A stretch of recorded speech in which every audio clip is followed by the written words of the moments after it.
ইমাম আহমদ বিন হাম্বলের ছোট্ট একটা ঘটনা আছে। একজন ওই যে পিঠা বানাতো, রুটি বানাতো, ওই রুটিওয়ালার একটা ঘটনা আছে। ইমাম আহমদ বিন হাম্বল একদিন রাত্রে বের হয়েছিলেন, 2 মিনিটে শেষ করে দেব। তিনি একটি মসজিদে যাওয়ার পরে দেখলেন মসজিদের দরজা লাগানো। ইশার সলাতের পরে তিনি মসজিদ থেকে বের হলেন।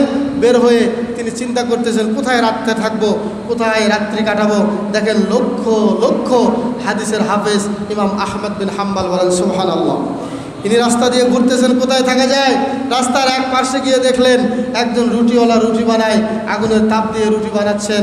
তেনাকে তিনি জিজ্ঞেস করলেন, ভাই এখানে কি একটু আমাকে জায়গা দেওয়া যায়? বলছে হ্যাঁ আপনি থাকেন।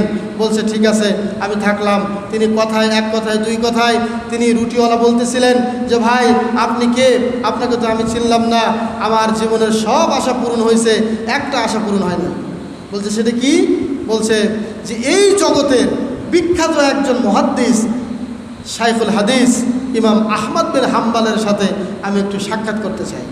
ওই মালটাই যে তার নিচে শুয়ে আছে এটা কিন্তু উনি আর জানেন না। কথা বলেন ঠিক কিনা? এক পর্যায়ে ইমাম আহমদ বিন হাম্বল বললেন, তোমার জীবনের সব কবুল হয়েছে, সব আশা পূরণ হয়েছে, কি এমন আমল করো আমাকে একটু বলো। তখন ওই রুটিওয়ালা বলেছিল, ভাই আমার জীবনে আমি সর্ব অবস্থায় যতই কাজ করি না কেন, যেখানেই থাকি না কেন, এই যে রুটি বানাই আমার মুখে সবসময় একটা তাসবিহ থাকে, সেটা হচ্ছে আস্তাগফিরুল্লাহ আস্তাগফিরুল্লাহ আস্তাগফিরুল্লাহ। এই জন্য ইমাম আহমদ বিন হাম্বল এবার 2 হাতে তাকে জড়িয়ে ধরে কান্না শুরু করে দিলেন। ওই কান্না শুরু করে দিয়ে তিনি একটি হাদিস বর্ণনা করলেন।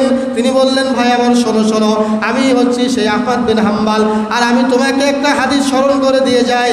মান লাজিমাল ইস্তিগফার, যে ইস্তিগফার মজবুত করে ধারণ করলো, যে ইস্তিগফার সবসময় পাঠ করলো, জাআলাল্লাহু কুল্লা দাইকিম মাখরাজা, আল্লাহ রাব্বুল আলামিন প্রত্যেক বিপদ থেকে তাকে উদ্ধার করে দেন এবং এমন রিজিক তাকে দান করেন সেই রিজিকের সে কল্পনাও করতে পারে না। সুবহানাল্লাহ। তুমি যে আস্তাগফিরুল্লাহ পাঠ করতে সবসময়, এই যে আমি আহমদ বিন হাম্বল, আজকে তোমার সামনে আল্লাহ আমাকে হাজির করেছে, বলেন সুবহানাল্লাহ। তাহলে কি বুঝলাম? ইস্তেগফার পাঠ করলে সর্ব অবস্থায় আল্লাহ রাব্বুল আলামিন তার দোয়া কবুল করতে থাকে। সুবহানাল্লাহ। এক ময়দানে গজব আল্লাহ নাজিল করবেন, আল্লাহ নাজিল করতেছেন না। মুসা আলাইহিস সালাতু ওয়াস সালামকে আল্লাহ বললেন, হে মুসা, তোমার এই কওমের মধ্যে একটা জালেম ফাসেক লোক আছে, সে বের না হওয়া পর্যন্ত আমি বৃষ্টি দেব না। এক পর্যায়ে তিনি বললেন, এ কে এমন আছো পাপাচার ফাসেক, বের হও, তাছাড়া আল্লাহ আমাদের জনপদে বৃষ্টি দিবেন না। একটু পরে বৃষ্টি শুরু হয়ে গেল। দেখেন একটু পরে যখন বৃষ্টি শুরু হলো, তখন মুসা আলাইহিস সালাতু ওয়াস সালাম আল্লাহকে বললেন যে আল্লাহ আপনারা বললেন বৃষ্টি দিবেন না। তখন আল্লাহ রাব্বুল আলামিন মুসা আলাইহিস সালাতু ওয়াস সালামকে বলেছিলেন, হে মুসা, সে যে এখনই ইস্তেগফার করে আমার কাছে ক্ষমা চেয়ে সে এখন আমার প্রিয় বান্দা হয়ে গিয়েছে, বলেন সুবহানাল্লাহ। তাহলে ইস্তেগফার ছাড়া মানুষের জীবন চলতে পারে না। সবসময় আমরা পাঠ করব কি? ইস্তেগফার।